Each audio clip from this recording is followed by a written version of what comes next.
Good morning to all of you. Thank you very much. Actually, my student Tushar, he did this work as part of a master's project, but unfortunately, due to personal reasons, he could not attend. So I'll be presenting on his behalf. My name is Khalid, and I work as an assistant professor at Rourkela. So mainly, as you know, Dr. Mohan pointed out quite nicely, we see greater adaptability of technologies if we integrate it into day-to-day devices or day-to-day wearable things which are familiar, like a watch or a ring. So our effort here was to come up with electrodes which we'll be able to monitor, through which we'll be able to monitor frontal lobe EEG. So already there are some products, or you can say there are already some work has been done. Very recently, the picture here you see, this is from MIT Media Lab, and this is from another lab that they have come up with some devices where they use a glass-like device to integrate EEG monitoring within it.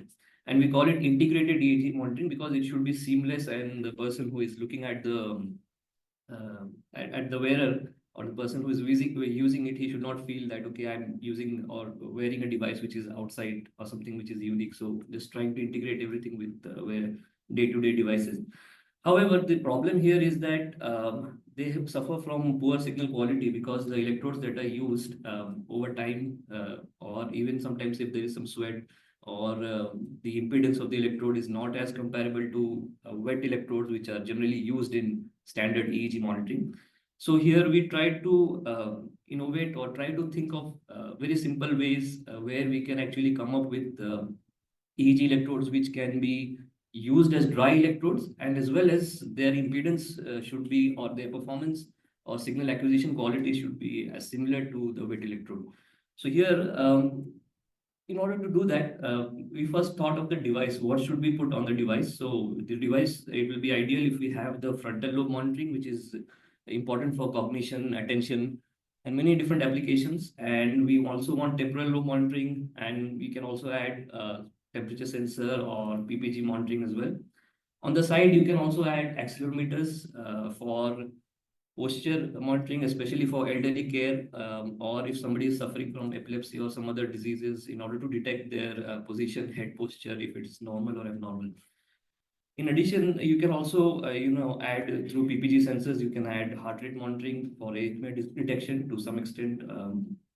So primarily we tried to use this, we thought that, okay, graphene has been around for a very long time. So can we use graphene-based electrodes? So there were some previous works where people used graphene-based electrodes.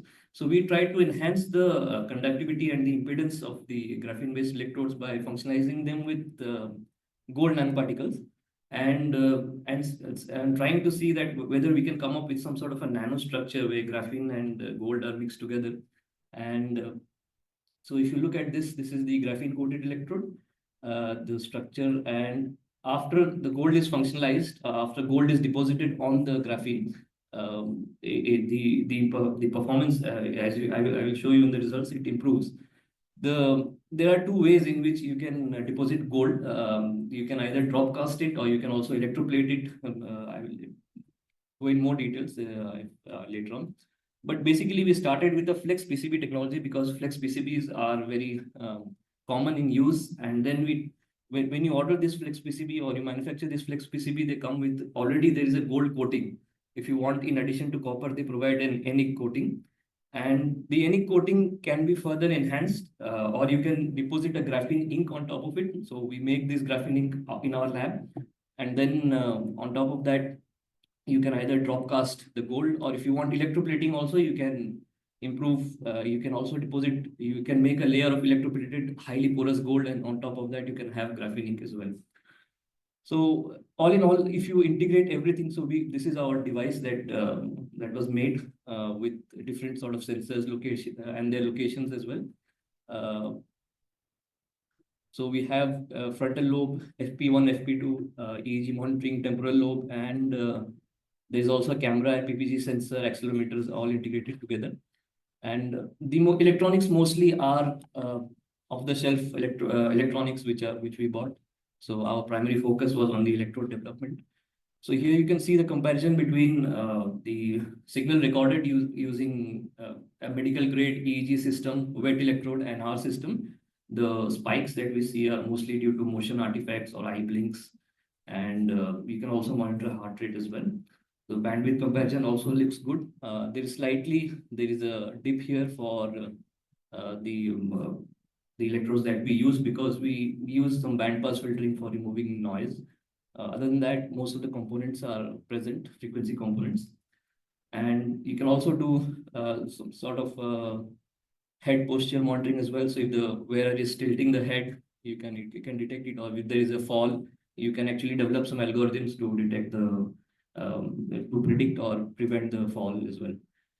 So overall, I think this is a very preliminary work that we are presenting, honestly speaking, but we would like to take it forward, maybe enhance its development and try to take it forward for clinical trials and validation. So that's all from my side.